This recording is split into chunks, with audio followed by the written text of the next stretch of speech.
Hola, esto es Conversaciones con Sebastián Galiani, episodio 30.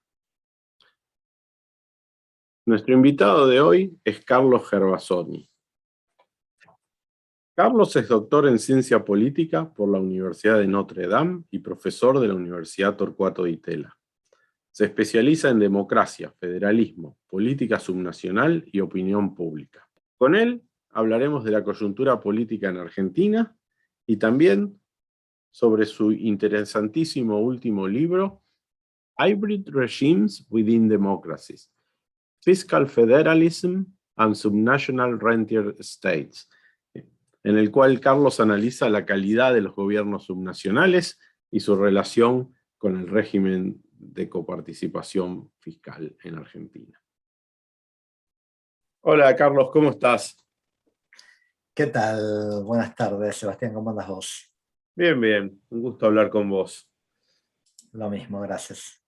Mira, dada la coyuntura en la que estamos, quería primero empezar por ahí, ¿sí?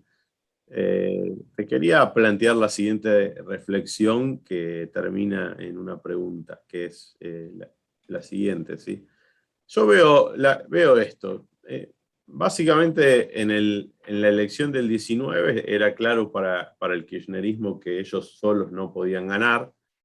Obviamente el masismo y el peronismo federal tampoco podían ganar solos, y dada la debilidad que mostraba Cambiemos por la situación económica, a diferencia de por ahí las dos elecciones previas, terminaron juntándose, o las tres elecciones previas, terminaron juntándose y ganaron las elecciones, pero generaron un gobierno débil.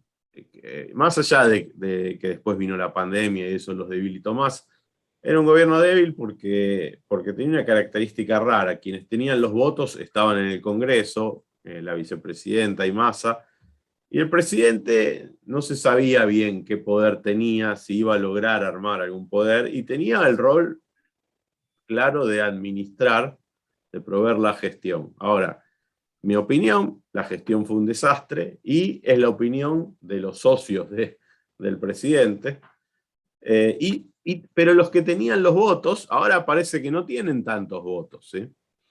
Entonces, en esa situación, con una economía muy mal estado, vamos a tener pronto la elección de medio término, y es probable que el gobierno tenga una derrota importante, ¿sí?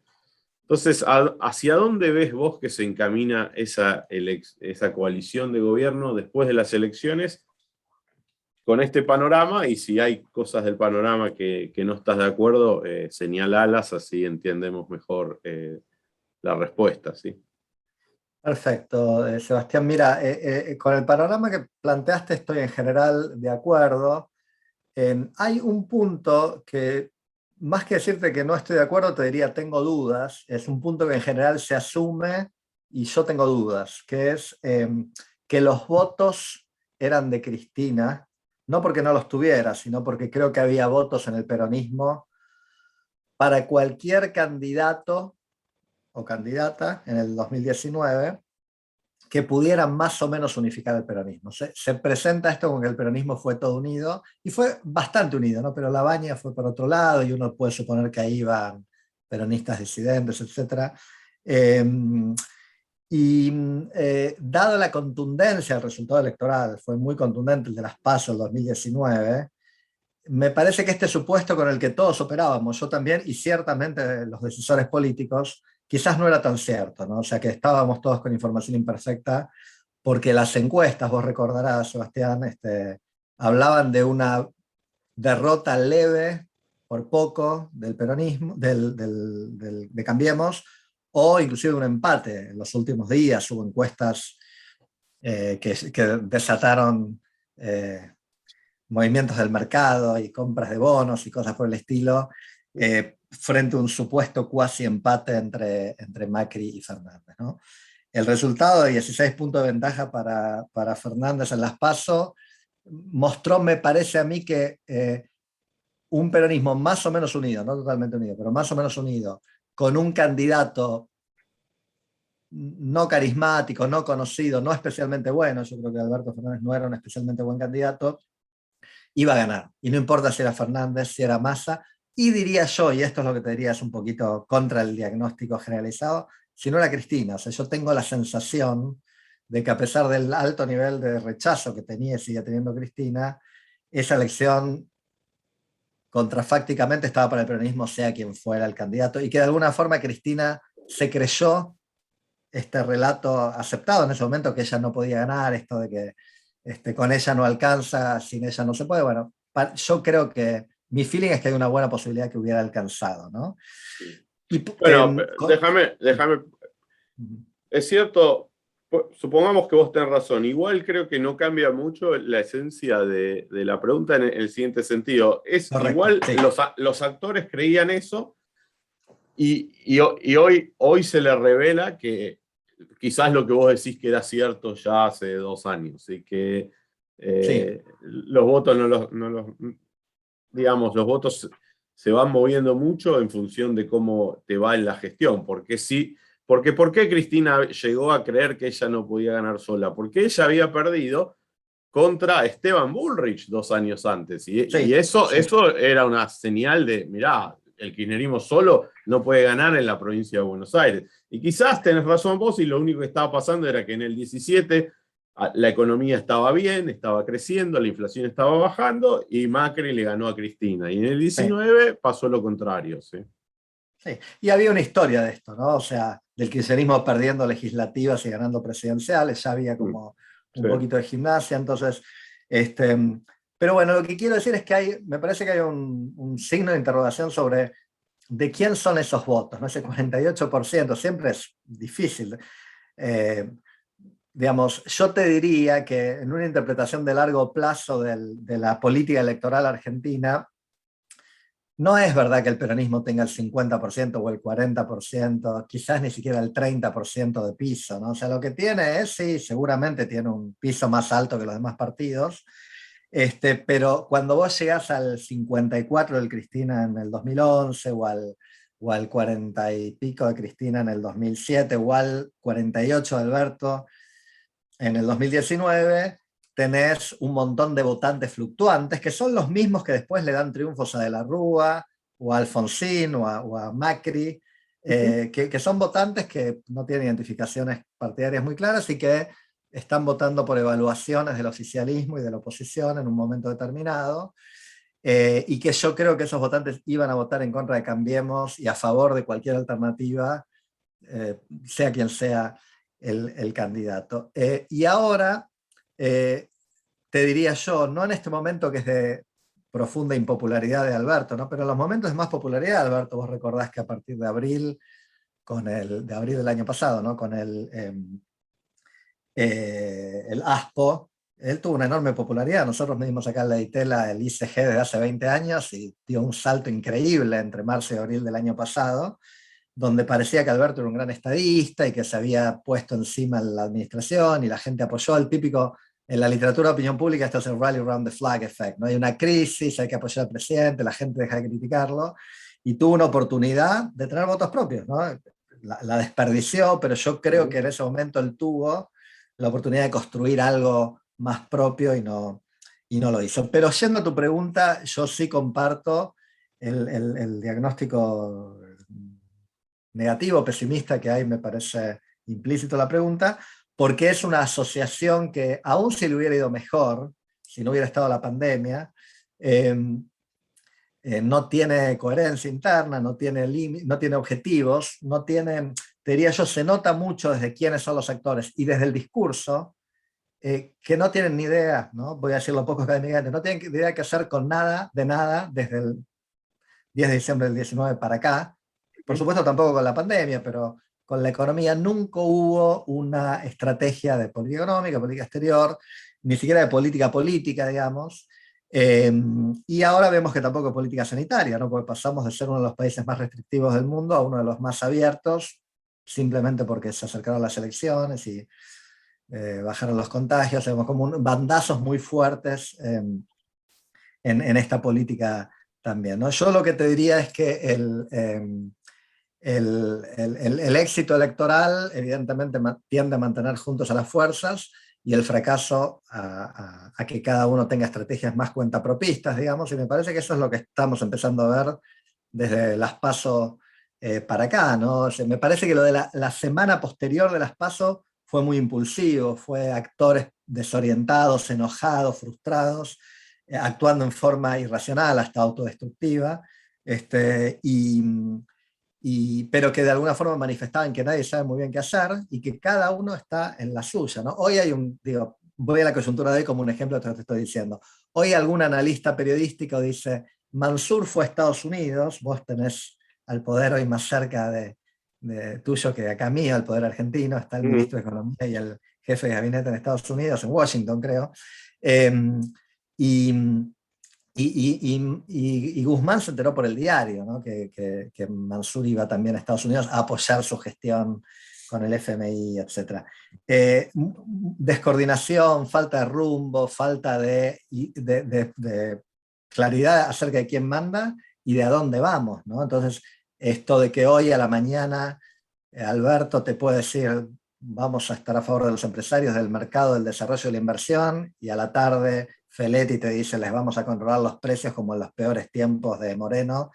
Entonces realmente entre los problemas que la Argentina tiene, la pandemia, el estancamiento y problemas estructurales económicos que tiene, y la digamos, descoordinación política, la incoherencia política de este gobierno, las perspectivas son muy malas, ¿no? Si todo ocurre como esperamos, que es una derrota más o menos igual en noviembre a la que hubo en las PASO, o un poquito mejor o un poquito peor, eso va a terminar de darle un golpe muy fuerte a un gobierno que está, yo diría la palabra hoy es desorientado, está groggy, está desintegrado, y cómo eso va a ocurrir no lo sabemos, pero no es auspicioso, ¿no?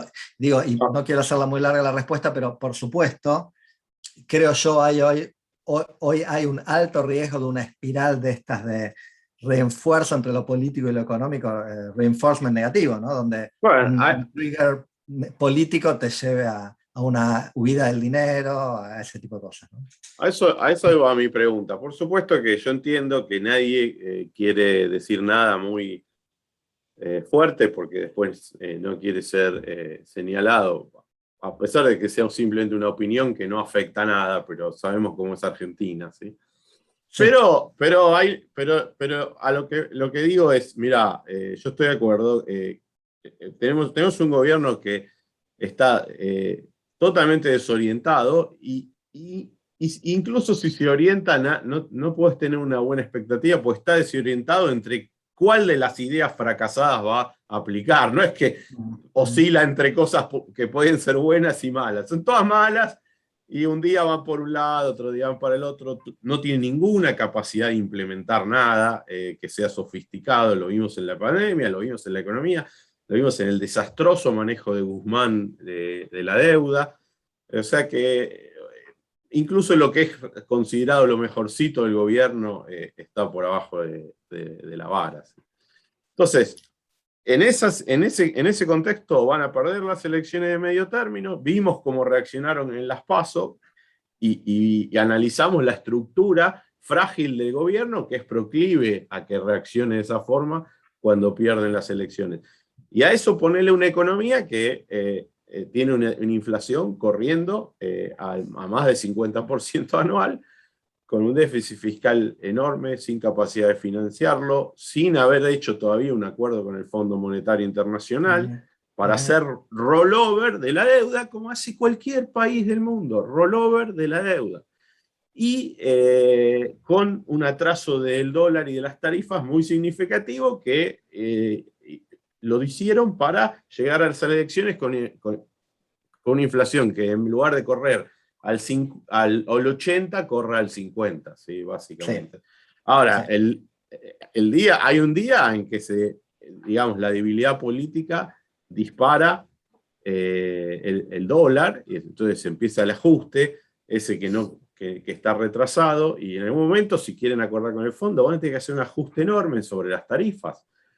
Y si no, van a tener que hacer algo todavía más conflictivo, que es no acordar con el fondo. Entonces, la dinámica esa, como vos decís, se va a retroalimentar.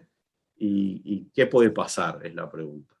Sí, sí, correcto. Yo comparto lo que estás diciendo y en general comparándome con otros análisis que uno escucha, quizás hay sesgo de publicación acá, como decís, los que son más pesimistas quizás no quieren hablar tanto, pero yo soy bastante más pesimista que lo que escucho, ¿no? Cuando yo escucho en estos días, por ejemplo, eh, esperamos una inflación del 50% para el año que viene, yo digo, sí, desde ya eso puede pasar, no digo que no pueda pasar como un posible escenario, pero el 2000% también es posible, o sea, yo creo que es posible, o sea, no lo estoy anunciando ni prediciendo con alta probabilidad, pero no tiene una probabilidad ínfima eso, ¿no? Porque, digamos, para decirlo, primero te doy doy un paso atrás digamos, a una base epistemológica, ¿no? La verdad que los politólogos, los economistas nos vivimos llevando sorpresas, ¿no? Queremos más o menos decir cómo van a ser las cosas y viene el mundo y nos da un golpe y de eso tenemos miles de sorpresas. ¿No? Yo te podría decir la historia argentina, los últimos 40 años, sorpresa tras sorpresa tras cosas que no te hubieras esperado, eso siempre pasan, ¿no? Así que puede pasar. Entonces yo digo, me parece que no sería para nada descabellado en este contexto que tengamos un proceso de deterioro muy acelerado, algo parecido a lo que pasó entre, digamos, octubre del 2000 y octubre del 2001, digamos. ¿No? Vos en octubre del 2000 tenías un gobierno que acababa de ganar las elecciones de la capital federal, estaba Chacho todavía, no, creo que fue en octubre que renunció, no recuerdo exactamente el mes, y en octubre del 2001 tenías un país en el horno absolutamente destruido y después peor, ¿no?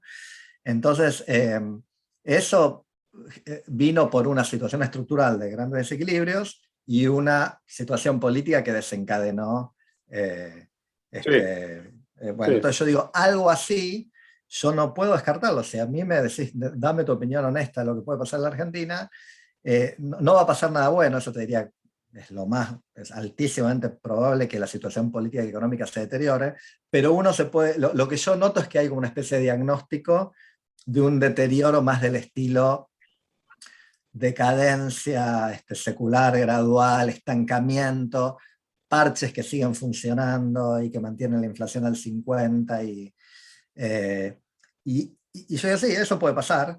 Y también puede pasar una corrida contra el peso y contra los bancos, una huida del dinero. Yo creo que es lo racional para hacer hoy en día, ¿no? En la Argentina.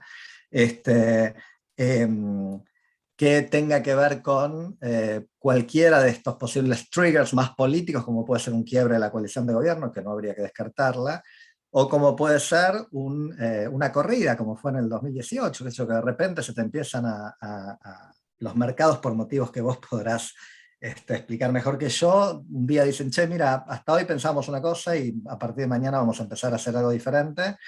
Y requiere algún tipo de coordinación y alguna sensación de que si yo no me subo a esta ola, bueno, la famosa estampida, ¿no? Yo creo que está, digo, monetariamente, fiscalmente, en términos de tipo de cambio, está todo dado para algún tipo de estampida y todavía no ha ocurrido, pero me parece que es bastante probable que ocurra Bueno, de acá. a ver, el gobierno ha puesto N cepos para que no pase, no es que las expectativas van a cambiar mucho y entonces puede pasar. La pregunta es si los va a poder mantener y parece mucho más difícil que los pueda mantener si se deteriora políticamente el gobierno, ¿no? Claro, claro. Entonces, y además, si quiere acordar con el fondo, va a ser muy difícil tener esta política cambiaria, esta política tarifaria en un acuerdo con el fondo. Con lo cual, en algún momento se va a ir develando un camino o el otro, o incluso un camino de un gobierno en descomposición igual tratando de hacer un acuerdo con el fondo, que sería una Sí, combinación de ambas. Como decís vos, nadie puede predecir eso, pero lo que sí a mí parece que tenemos cierta capacidad de análisis y decir, mira, acá hay una situación que conocemos en la Argentina, que pasó muchas veces, gobiernos que retrasan mucho los precios de las tarifas, que retrasan el tipo de cambio, generando una brecha cambiaria muy fuerte. Eso en general termina en una gran corrección macroeconómica. En algún momento hay que sincerar los precios de la economía, ¿sí? Y que eso, todos los episodios en que se sinceró la economía fueron traumáticos, fueron de aceleración inflacionaria, y cuanto más débil fue el gobierno, tuvieron agregados peores, ¿sí? Entonces, ahí va la pregunta. Estamos viendo que tenemos ese pre-Rodrigazo y tenemos un gobierno que muy rápidamente se va deteriorando. Vos decías, veremos si se quiebra la coalición, pero hoy ya tenemos una situación, y esta era la segunda pregunta que te quería hacer, muy atípica, ¿no? Donde no se sabe quién gobierna. Parece como que el gobierno nacional fue intervenido por un conjunto de gobernadores que puso un delegado, y el gobierno de la provincia de Buenos Aires fue igualmente por un conjunto de intendentes que puso un delegado, ¿sí? Entonces, ni el presidente ni el gobernador parece ser los que están gobernando. La vicepresidenta, que era la que supuestamente tenía el poder político, tampoco parece estar en el centro de la escena, aunque puede aparecer. Y lo digo porque no creo que esa liga de gobernadores sea lo que ella quería o sea tan afín a ella, ¿sí? Entonces, por un lado es muy atípico, y por otro lado me parece que gastaron una o quizás la única posibilidad de gobernabilidad post elecciones, trayendo este experimento antes de las elecciones. Sí, bueno, bien interesante lo que decís. Mira, yo te voy a presentar una posible interpretación alternativa de esto, ¿no?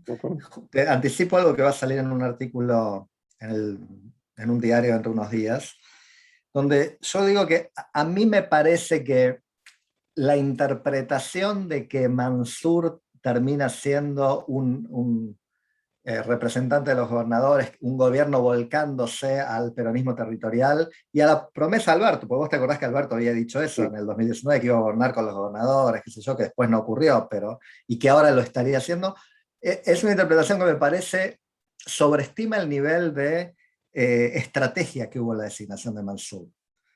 Mi interpretación, y es una interpretación porque la evidencia empírica implicaría estar adentro de los cuartos de negociación donde uno no estuvo, mi interpretación es que fue algo bastante más, menos planeado y que tenían más que ver con el perfil de una persona que pudiera ser un jefe de gabinete aceptable para todo el mundo, con experiencia y volumen político que Santiago Cafiero no tenía y que no era aceptable para el kirchnerismo, y una persona con ganas de asumir el desafío, que convengamos que en el cálculo estratégico de los políticos, yo estoy seguro que hay un 80% de los políticos que no hubieran aceptado ser jefe de gabinete cuando se lo propusieron a Mansur. De Mansur tenía una mezcla, es una persona con buena llegada a todas las partes en conflicto, con volumen político propio, experiencia política y ganas de ser y de tomar este riesgo, como en su momento hizo Capitanich, que también tomó el riesgo de ser jefe de gabinete buscando una carrera política nacional, y creo que es lo que Mansur está haciendo, y no creo que sea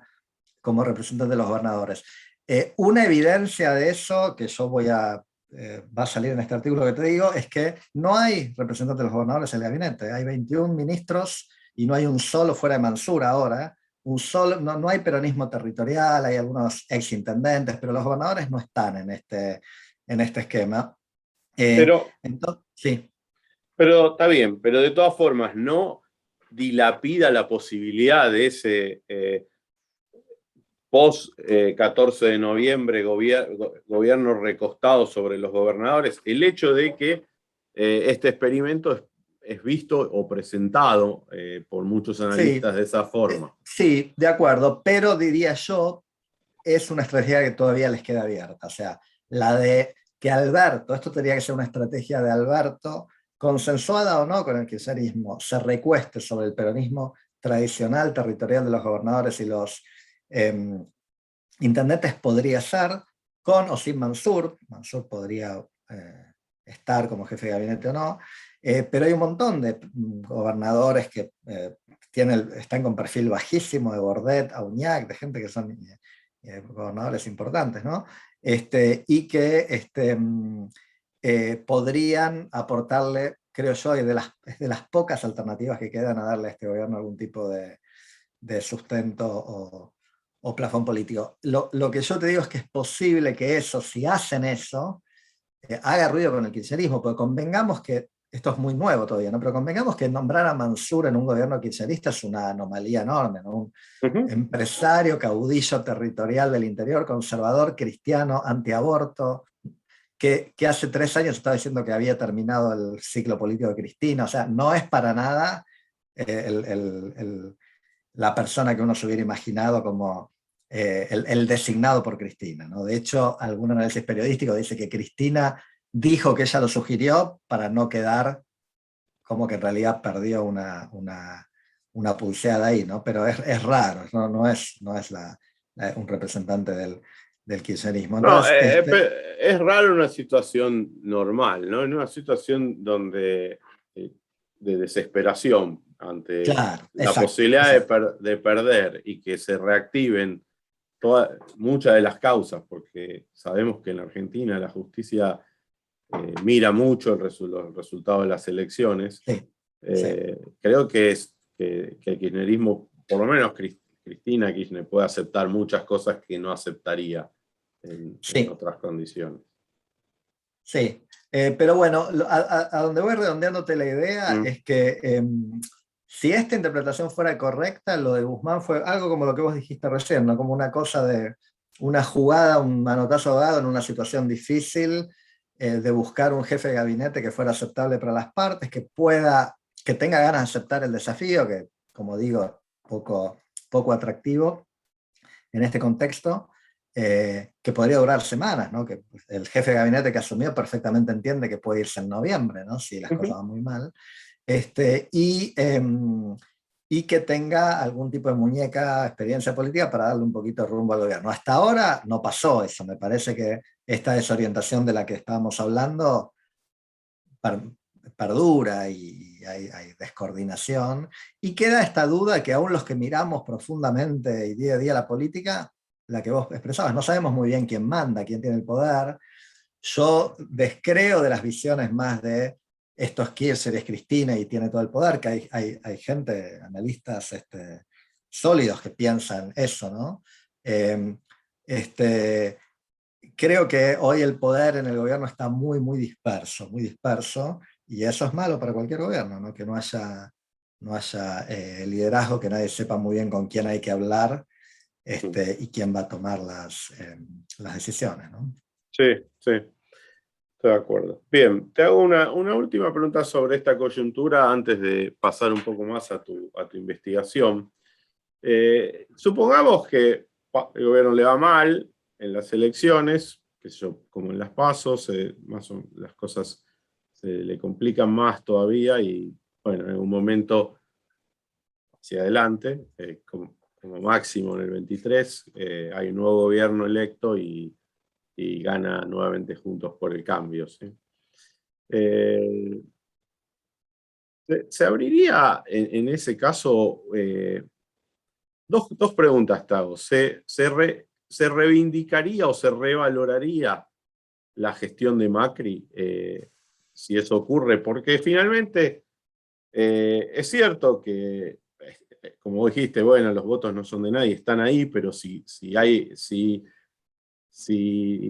en el 2011, ¿sí? Estaban todos separados y entonces Wiener sacó 14, Alfonsín sacó 15, Lilita. Sí, Entonces te puede ir re mal, pero si están todos separados ganás igual, ¿sí? O sea que claro.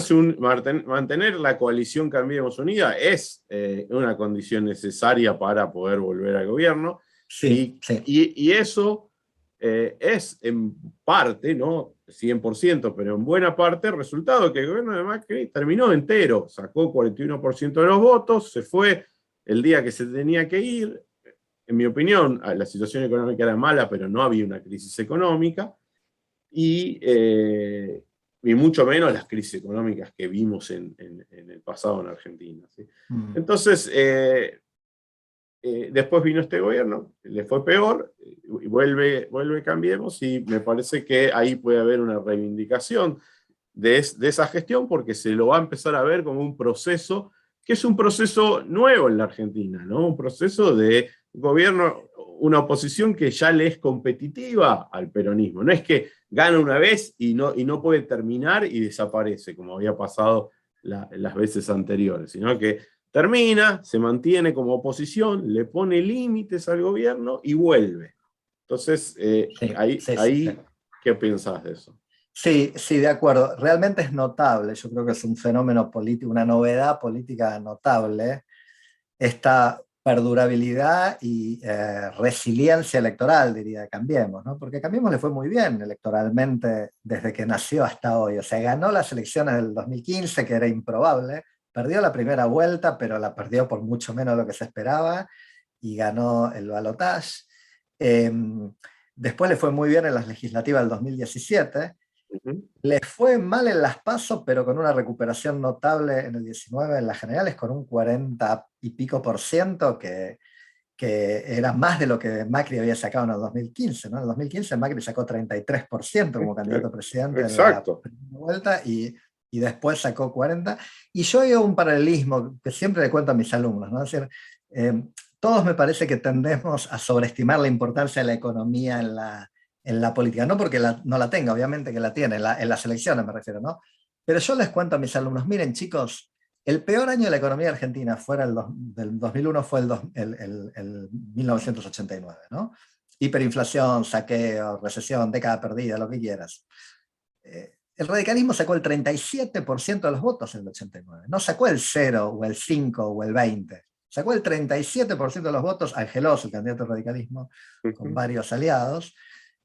Y entonces eso significa que un partido puede fracasar en lo económico mucho peor de lo que fracasó Cambiemos, digamos, ¿no? Lo de Cambiemos fue, como vos dijiste, una situación económica mala sin crisis.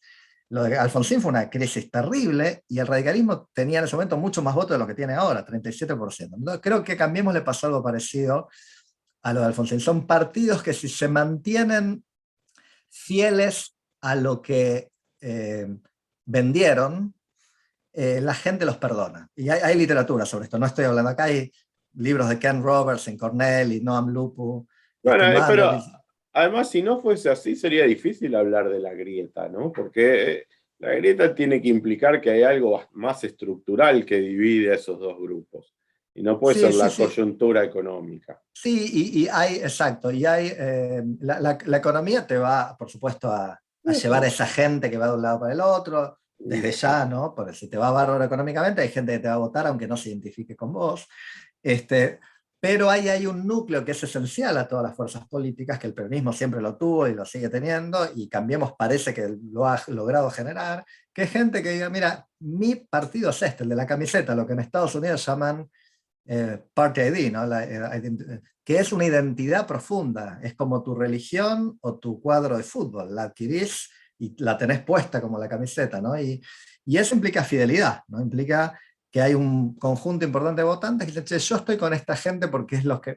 Y ahí había en el 89 gente que estaba sufriendo profundamente una economía destrozada y que votaba por el radicalismo, ¿no? Ujú. Entre otras cosas, pues no quería, había grietas también, no Yo. quería que venga, claro, que venga el peronismo en el 89, mucho menos con Menem, ¿no? O sea, la grieta hace que también uno vota para que no venga otro, ¿no? No, Este, en mi como casa se decía, si gana Menem, nos vamos del país, o sea. claro, bueno, viste, cuando te hablaba hace un rato de las sorpresas, viste, mucha de esa gente terminó contenta con Menem. Bueno, el país nos Sí, da sorpresas constantemente, pero sí, quiero contestar tu pregunta, que era si se va a revalorizar o no. Yo creo que ya se revalorizó, eh, no tanto por el lado económico, yo creo que, y me gustaría después si podemos hablar un segundito de eso, sí, porque me interesa en realidad tu opinión de esto, sí, pero yo creo que el fracaso, voy a llamar fracaso y a lo mejor disculpame si es una palabra fuerte, ¿no? Pero el fracaso de lo que Cambiemos tenía en mente, de un capitalismo que cree empleo, baje la inflación, le dé dinamismo a la economía, que pasó algo en el 2017 y no mucho más, tiene causas muy profundas, muy estructurales, que van mucho más allá de la política económica en particular del gobierno.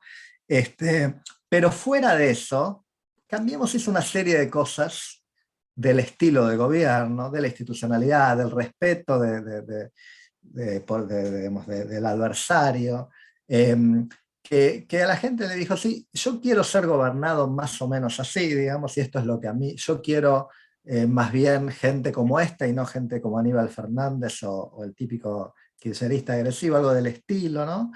Eh, y, eh, y generó alguna identidad, y eso está revalorizado hoy en día, a pesar que cuando vos ves los números de opinión pública, eh, las figuras más taquilleras hoy de Cambiemos no son las más identificadas con el gobierno de Macri. Macri está mal en la opinión pública, tiene altos porcentajes de rechazo, tan alto como el de Cristina, más o menos a niveles similares, dependiendo de la encuesta que veas, pero nunca está muy lejos. Eh, Mientras que Horacio Rodríguez Larreta o Patricia Bullrich, que eran figuras que estaban más bien escondidas o con perfil bajo todavía en el gobierno de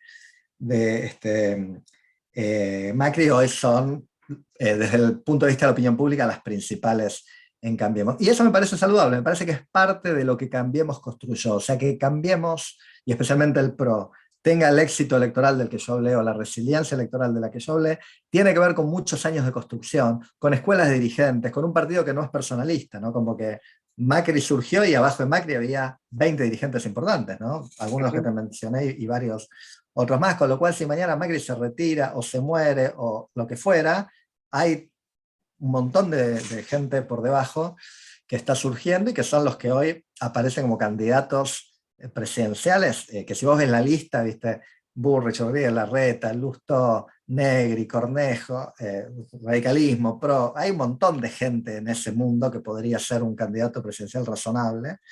Eh, y eso construyó un partido robusto, resiliente, no sin problemas y errores que tengo críticas para hacerle, pero digamos, no, está lejos de ser la aparición fugaz y la construcción rápida como pudo ser el Modín en su momento, o el partido de Cavallo, o hoy en día lo de Milei, que veremos lo que pasa, pero digamos, esto tiene años de construcción, y de alguna forma esa cosa construida más lenta, más gradualmente, más planificadamente, cuando llega al gobierno también tiene más perdurabilidad, más resiliencia, como la tuvo el radicalismo en la década del 80, ¿no?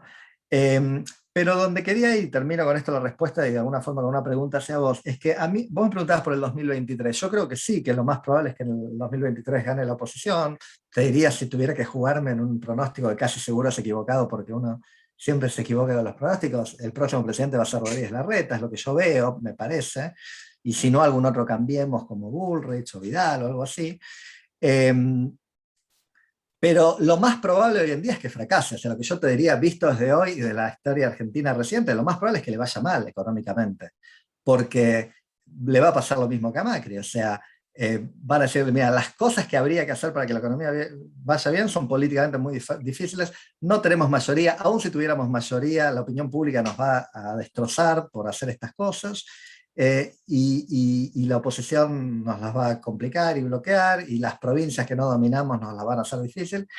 Entonces acá hay un run run hoy en la Argentina, dando vuelta por el mundo de los economistas, los politólogos, algunas iniciativas en las que yo participo, de cómo se diseña una forma de gobernar la Argentina que haga que no ocurra lo que pasó en el 2015. Y lo que pasó en el 2015, yo te voy a decir 10 palabras y ahí te pido que vos me digas cómo lo ves, es que los inversores que el gobierno está esperando que inviertan, porque venía un gobierno diferente, amigable con el capital, la inversión, la empresa, el mundo, dijeron, no, che, esto todavía, Argentina todavía es demasiado riesgosa, y tuvieron razón. ¿Está bien? O si querés fue una profecía autocumplida. Vamos a hundir capital en ese país donde a lo mejor dentro de 4 años vuelve Cristina.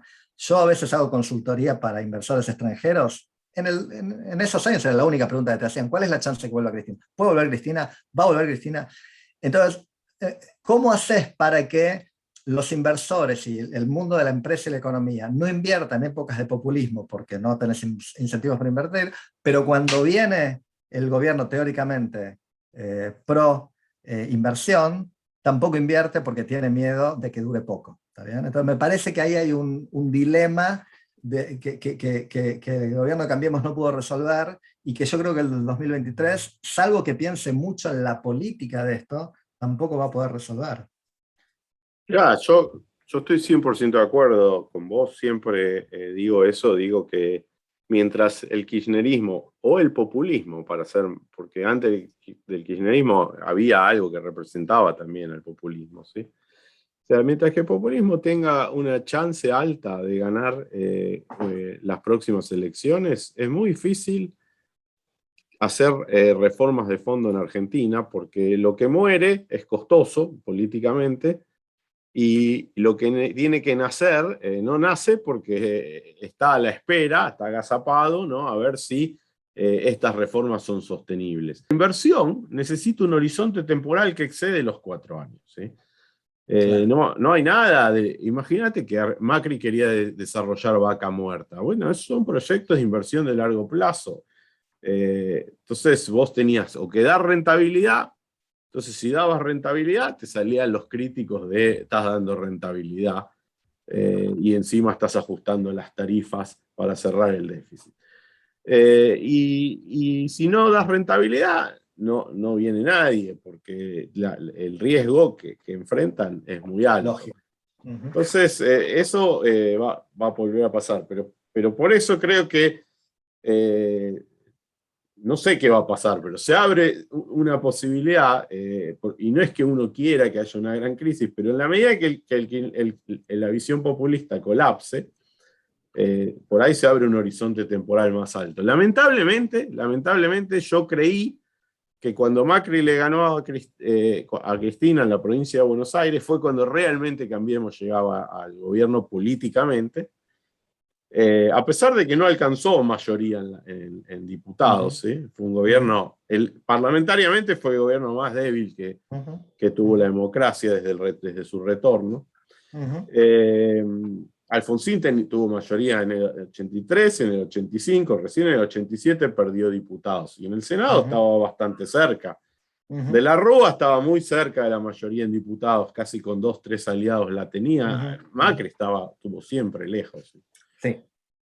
Ahora bien, entonces, cuando pasó eso y parecía que se abría ese horizonte de 6 años, ¿sí? Ahí parecía que hay 6 años más de Cambiemos, unos meses después vino la crisis, y de nuevo, vas a encontrar de todo, vas a encontrar, la crisis fue porque no hicieron un ajuste de shock de entrada, otros te van a decir políticamente no era viable, otros te van a decir el 28D. La verdad es que la salida de capitales se dio en muchísimos países, se dio en Brasil, se dio en Turquía, se dio en Argentina y se dio en otros. Argentina estaba más débil, le pegó más fuerte, pero yo creo que con el acuerdo con el fondo, Argentina salía, y Macri podía todavía ser reelecto. De hecho, Argentina, también hay que decir, le pegó más fuerte que a Turquía, porque también le pegó una sequía que a Turquía no le pegó, ¿no? Entonces no fue solo porque Ujú. estaba más débil. Sí, sí. Entonces, vos tenés el segundo trimestre del 18, la economía cae, la inflación se acelera un poco, pero nada dramático. Y después, julio y agosto, ya la inflación empieza a bajar, la economía vuelve a crecer y tenías el acuerdo con el fondo, no había riesgo de default. Y esa economía podía llegar muy bien. Pero ahí la política monetaria, en mi opinión, fue errada, y Ujú. entonces ahí hubo error de política, y quizás hubo errores de política también en el 16, la política fiscal y monetaria no eran consistentes. Y ese es el otro punto, ¿no? Que para mí es fundamental y que he enfatizado todo el tiempo en este ciclo. Es, ¿dónde está en la Argentina esos equipos que se preparan 5 o 6 años y que llegan como llegó la Mediterránea, ¿no? Eso Cambiemos no lo tenía, Sí. la Alianza no lo tenía, y el único que lo tenía era Cavallo, y la diferencia se vio en la cancha. Bueno, sí, eso, mira, voy a aprovechar ese comentario para decirte que en la visión que yo te di de un partido, el PRO construido con tiempo, con planificación, con dedicación, yo sé que fue así, es público, notorio, conozco actores que estuvieron involucrados en esto. Esto que vos contás es una anomalía, ¿no? Porque uno hubiera esperado que como parte de esa construcción se hubiera construido equipos técnicos, digamos, por decirte lo que fue la Fundación Pensar, con un equipo técnico económico coherente, consistente, como fue el de Cavallo, y si querés, como fue el de Surwil, ¿no? Ahora que estuvo en los medios con la rememoración que hizo Juan El, Carlos equi- Torre, ¿no? Que el puede equipo, gustarte más o menos, pero era un equipo de gente que se conocía, que compartía ideas, que eran técnicamente competentes, y Cambiemos no tuvo ese equipo, ¿no? Y es medio sí, una anomalía para mí. sí, no, el equipo de Surruil no lo pongo como ejemplo porque se formó de entre el 83 y el 85 adentro del gobierno, ¿sí? Claro, Lo que yo digo claro, es, claro. yo lo que quiero, más ahora que tenemos gobierno de 4 años, no de 6, ¿sí? Pero lo que quiero es un gobierno que llegue y diga, mira, Ya acá, está, sí, sí. estos son las leyes y las voy a mandar mañana. Yo trabajé en la reforma tributaria, que fue un buen trabajo técnico. Me animo a decir esto porque lo dice gente muy buena en ese tema.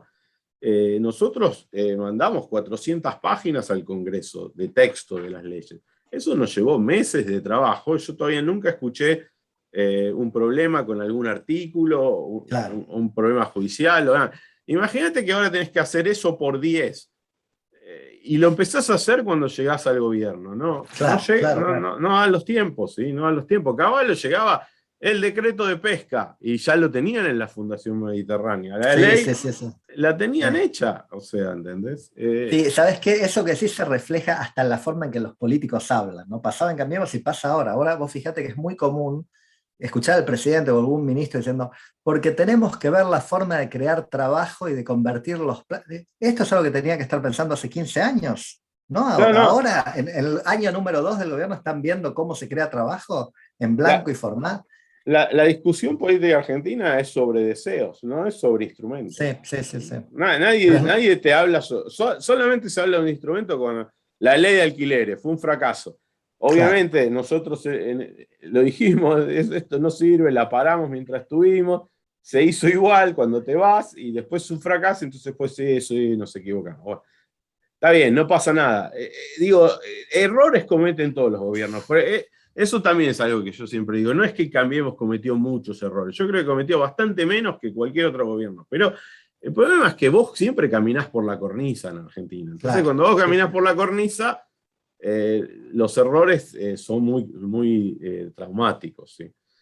Pero bueno, volvamos si te parece, ahora un poco al research que has estado haciendo. Yo leí Sí. tu último libro que me pareció muy interesante. El libro se llama Regímenes híbridos con democracia, ¿sí? Federalismo híbrido con gobiernos subnacionales rentísticos. Bueno, está en inglés, yo te digo una traducción posible. Sí. Me gustaría un poco que nos cuentes un poco qué son eh, el argumento principal del libro, pero que pongas un poco de detalle en esta cuestión del federalismo híbrido, ¿sí? Antes de llegar quizás al diagnóstico de que el problema es los gobiernos subnacionales rentísticos. Sí, mira, primero una introducción de sobre qué es este libro, porque no es tan obvio, ¿no? Este libro es sobre un tema que no es económico, es un tema político, que es por Uh qué -huh. tenemos provincias poco democráticas y otras democráticas, ¿no? Un tema que los argentinos conocemos, ¿no? Vos tenés las Catamarcas de los Say, las Santiago del Estero de los Juárez, las Santa Cruz de los Kirchner, las San Luis de Rodríguez. En todos esos lugares hay poca democracia, hay enorme concentración del poder en el Ejecutivo, el Legislativo y el Judicial no controlan nada, bueno, poca libertad de prensa. Eso es así desde los albores de la democracia. Cuando yo empecé a hacer mis estudios de doctorado, me propuse tratar de describir este fenómeno de forma sistemática, medir cuán democráticas o no eran las provincias y explicar por qué teníamos provincias muy democráticas como Mendoza y provincias muy poco democráticas como Santiago del Estero, ¿no?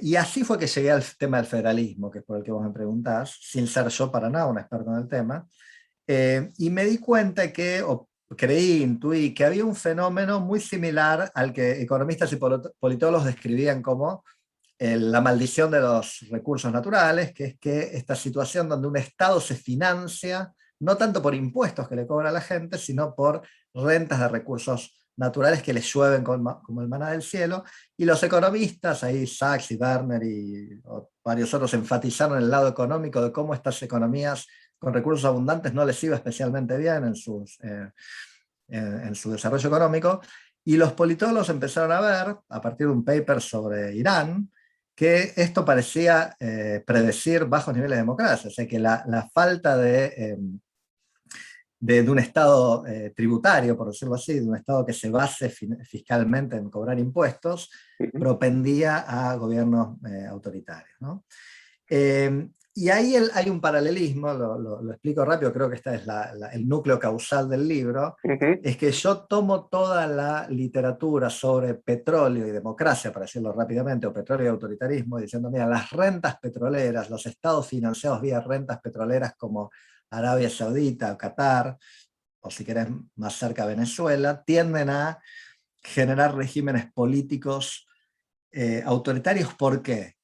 Porque el gobierno no depende de los constituents, porque no les tiene que cobrar impuestos, no tiene dependencia económica, financiera, fiscal de las empresas, los ciudadanos, los trabajadores, porque no necesita nada de ellos, pero ellos sí dependen del gobierno, porque en esas economías rentísticas típicamente el gobierno es el gran empleador, contratador de última instancia, todos los trabajadores trabajan para el gobierno, las empresas le venden cosas al gobierno.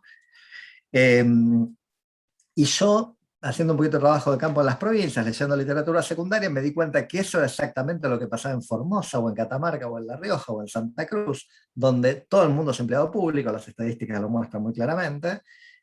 Y la pregunta es, ¿cómo hace una provincia tan pobre como Formosa para tener al 60% de su población económicamente activa en blanco como empleada estatal, ¿no? ¿Cómo hace si es paupérrimo? Bueno, lo hace porque tiene rentas, que no son rentas petroleras, sino que son rentas del federalismo fiscal. O sea, tenemos un federalismo fiscal que favorece fuertemente a algunas provincias por una ley rarísima del 88, volvemos a la época de Alfonsín negociando con los gobernadores peronistas, donde hubo coeficientes fijos que le daba a algunas provincias una cantidad de dinero per cápita muy superior a las de otras.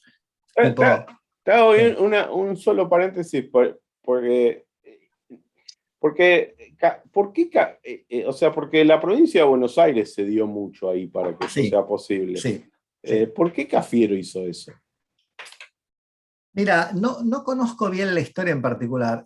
La persona que conoce muy bien esta historia en particular, te lo menciono porque a lo mejor hablas con él, o sea, hablaste a Lieto Guadagni, que una vez vino acá a Itela y habló un poquito de esto y estuvo ahí en esas negociaciones.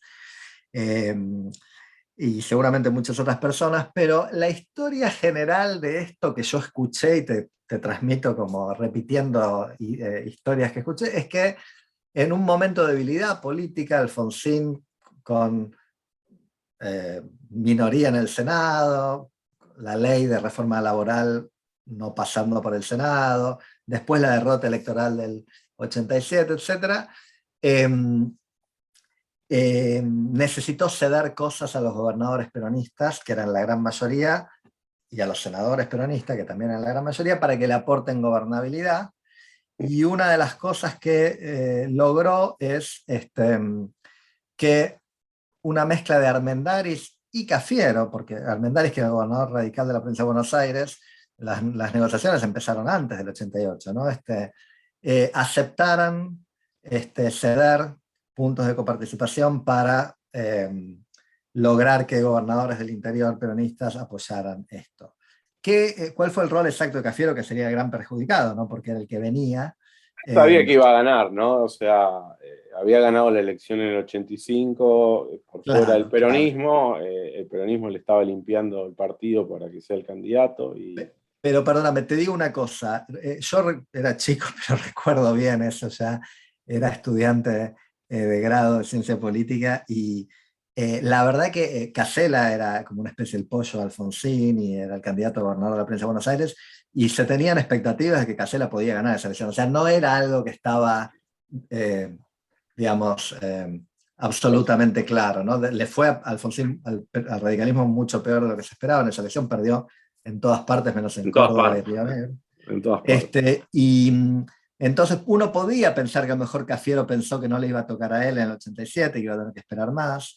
Y Alfonsín decidió sacrificar Armendáriz y la provincia de Buenos Aires en aras de lograr apoyo del peronismo del interior.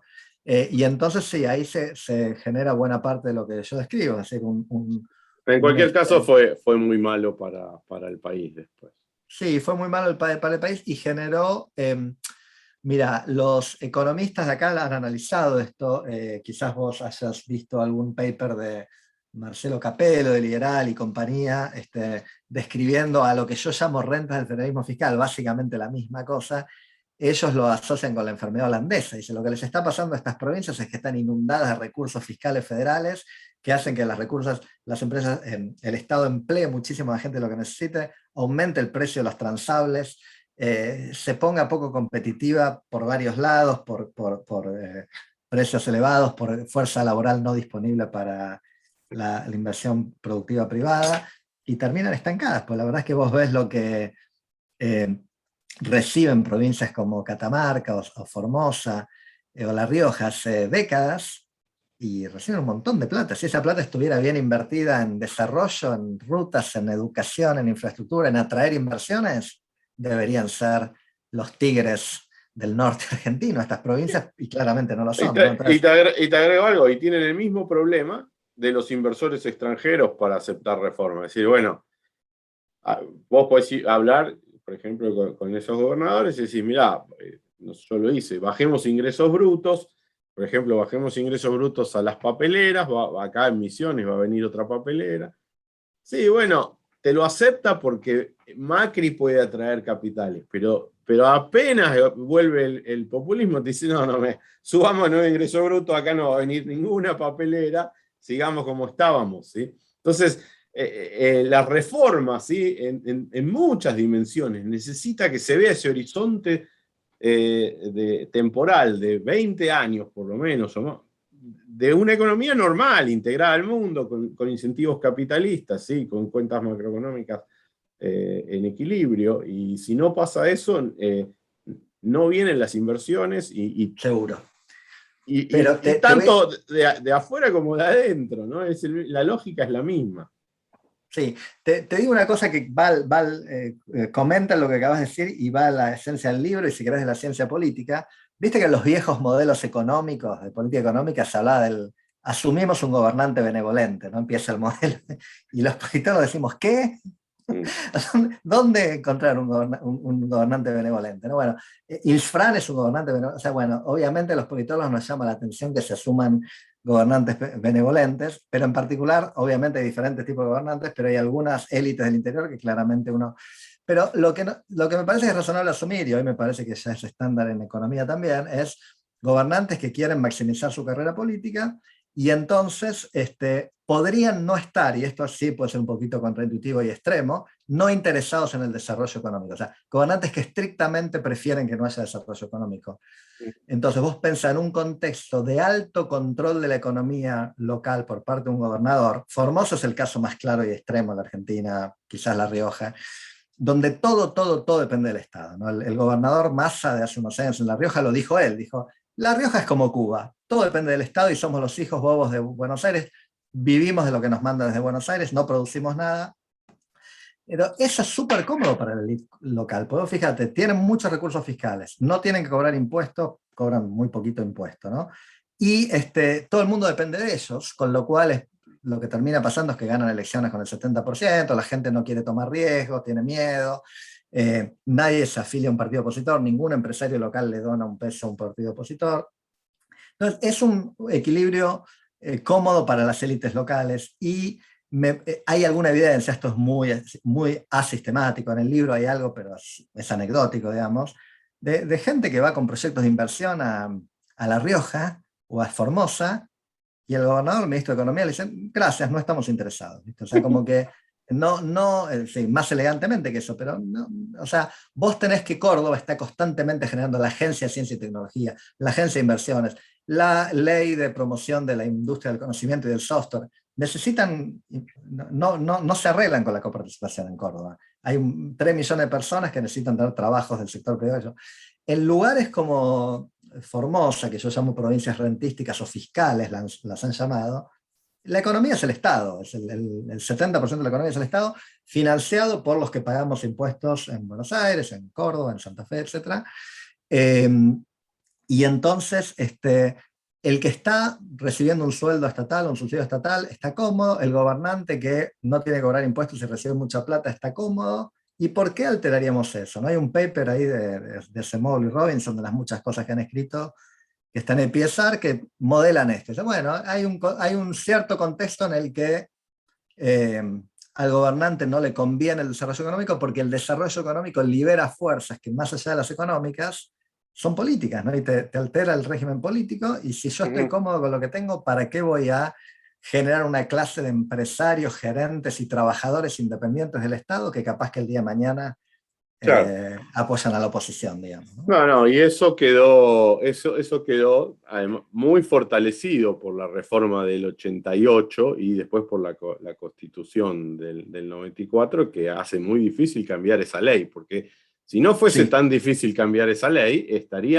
tendrían que ponderar el riesgo de esas fuerzas que se desatan en el tiempo, que podrían generar finalmente una oposición, contra el riesgo de que el centro del país me cambie la distribución de la plata y entonces claro. se terminó el negocio, ¿sí? Entonces están muy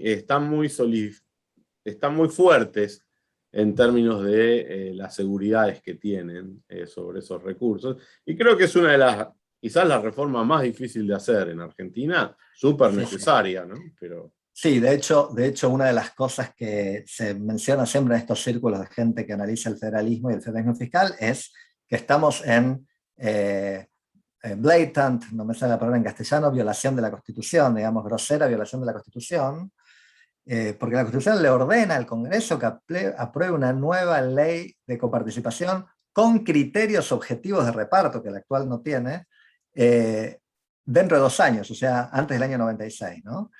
Y estamos en el 2021, ¿no? Entonces, tu colega Alberto Porto de la Universidad de La Plata hace 25 años que viene organizando un seminario de federalismo fiscal todos los años para dar plafón académico y técnico a esta reforma, pero la reforma no ocurre, sí, ¿no? Entonces, pero se lo ordena hacer con ciertas mayorías que no son claro, alcanzables. Entonces eso es lo mismo que nada, ¿sí? En sí, un sí, sí, sentido, es muy típico de los sistemas legales en Latinoamérica, ¿no? Dice, bueno, vamos a legislar esto y después no se puede implementar, básicamente.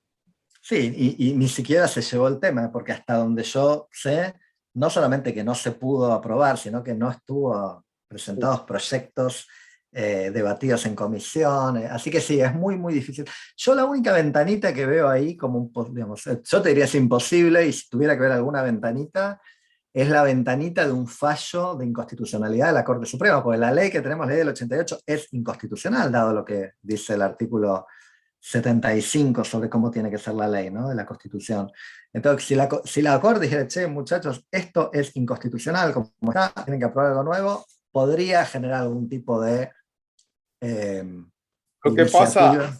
lo que pasa puede ser, no soy un experto en derecho constitucional, pero mi experiencia por haber pasado al gobierno es que si pasase eso, en la Corte terminarían juicios por cientos de miles de millones de dólares, ¿sí? De todo lo que pasó desde el 96, digamos, hasta acá, porque todo ese Claro, periodo esa ley fue inconstitucional, ¿sí? entiendo, sí, sí, sí, sí. Nosotros, cuando hicimos el pacto fiscal con la provincia, desactivamos cualquier cantidad de juicios en una cosa Claro, de borrón y cuenta nueva, que en general los analistas fiscales no lo ponen en las cuentas que ellos hacen, pero que eran toneladas parvas de dinero, ¿sí? sí, claro, Que, claro. por ejemplo, la ley del cheque se había aprobado de una forma que no era la mayoría requerida por la Constitución. ¡Pum! Juicio que decía, me tenés que devolver la plata desde que esto hizo Caballo hasta ahora. Y Claro, imagínate, claro, imposible. estás en el gobierno, te cae un juicio así. Entonces, no, puede ser, digo, sería una mala forma de resolver el problema. ojalá el sistema político pueda encontrar una que no requiera judicializar siempre en la Corte las diferencias que hay. Seguro, seguro. Te agrego igual para darle, si querés, dramatismo al problema, que yo entiendo que hay siempre aspectos de la Constitución que no se cumplen, qué sé yo, pero cuanto más concreto es el mandato, más, si querés, grave es la violación, ¿no? Pues si hay un mandato de todos deberán tener una vida feliz, bueno, qué sé Sí, yo. Pero si sí. y acá hay una cosa muy concreta, entre otras cosas, que dice que eh, tiene que tener criterios objetivos de reparto, y como eso no ocurre, lo que tenemos es una ley del 88 basada en el censo del año 80, o sea, de hace 40 años, cuando ha habido cambios económicos y demográficos bastante importantes entre provincias, ¿no? Entonces, por ejemplo, las provincias de la Patagonia tienen bastante más gente de la que tenían en el año 80 comparativamente con el resto del país, o San Luis es una provincia bastante más rica comparativamente de lo que era en el año Bueno, 80. y tampoco se han ajustado la representación en el Congreso. Entonces, Exacto, y eso es otra inconstitucionalidad, exacto, el artículo 45 que dice cada 10 años con el censo. eso sí es más grave, porque no es un problema de que hay que alcanzar consenso, ahí hay que aplicar la ley, básicamente, Hay que ¿no? aplicar la ley y ahí hay ya un fallo, hay un fallo de la Cámara Nacional Electoral que ya lo declaró, más que constitucional, le ordena al Congreso que lo haga, y por supuesto el Congreso no hizo nada, y tenemos la representación del censo del 80, de diputados, basado en un decreto ley del gobierno militar, ¿no? Del año 83 de Viñones, que le da más diputados a las provincias chicas, lo cual Sí. es inconstitucional. Bueno, todo está, hay una, ahí varios colegas politólogos que analizan Argentina, como Vicky Murillo y Dan Brinks y Steve Levitsky, llaman a esto el síndrome de la debilidad institucional, ¿no? O sea, la Argentina está muy mal en muchos aspectos de su institucionalidad, y el federalismo en general y el federalismo fiscal en particular es uno. Te redondeo una cosa, entonces, básicamente de lo que vos me preguntabas sobre el libro. Eh, lo que el libro hace en la parte empírica es medir cuán democráticas o no y mostrar con análisis estadísticos, con datos observacionales, que hay, digamos, una correlación importante, y después de controlar por muchos otros factores, entre cuán rentista es una provincia, cuántos recursos de renta del federalismo fiscal y de regalías también, porque es otra fuente de renta que recibe la provincia, y cuán democrática es, ¿no? Y entonces lo que encuentra, si querés, es un efecto perverso del federalismo fiscal, uno más, porque los economistas han encontrado un montón, ¿no? Un efecto perverso del federalismo fiscal argentino, que sería, por un lado, te desfinancia la provincia de Buenos Aires, que está fuertísimamente desfinanciado, y por el otro lado te financia la supervivencia de unas oligarquías provinciales, más bien peronistas, pero no solamente peronistas, ¿no? No sé, Santiago del Estero ahora la gobierna un ex radical, que es Gerardo Zamora, que tiene un régimen parecido o peor al de Carlos Juárez, financiado por transferencias federales, ¿no? Sí, Eh, es irrelevante, en mi opinión, que sea radical o peronista. sí, de Una vez acuerdo. que gobierna esa provincia, responde a esos incentivos. Exacto, exacto. Para mí, de hecho, el hecho de que Santiago del Estero haya sido intervenida, y que en una elección bien hecha por el interventor que mandó Kirchner, por Pablo Lanús en el año 2004, creo que fue 2005, gana la oposición, porque claro, al no haber oficialismo, la oposición tiene más libertad, gana el intendente radical de la ciudad de Santiago del Estero, que es el único lugar donde tienden a ganar los opositores en estas provincias, en la capital, que era Gerardo Zamora, y a los 2 años es el nuevo Carlos Juárez, y la esposa es la gobernadora que lo sucede, igual que con Carlos Juárez, y cuando ella es senadora, él es gobernador, y cuando es gobernador, ella es senadora, bueno, y gana con el 70 y pico% de los votos, y sí, la estructura de incentivos en el contexto de un mundo donde los políticos, tenemos que asumir, son más bien carreristas, ¿no? La gran, Sí. enorme mayoría de los políticos maximizan su carrera política, y de hecho uno podría argumentar que Gerardo Zamora, ex radical, fue y sigue siendo el gobernador más kirchnerista del país, ¿no? Bueno, así que sí, estoy de acuerdo con vos que ahí las identidades partidarias son poco importantes en el contexto de incentivos fuertes, ¿no? Bueno, Carlos, un placer haber hablado con vos, te agradezco mucho y nos estamos viendo, ¿sí? Bueno, te agradezco mucho a vos la invitación, muy interesante para mí también, y bueno, espero poder seguirla en algún momento en forma personal. Dale, hasta luego. Chao, gracias.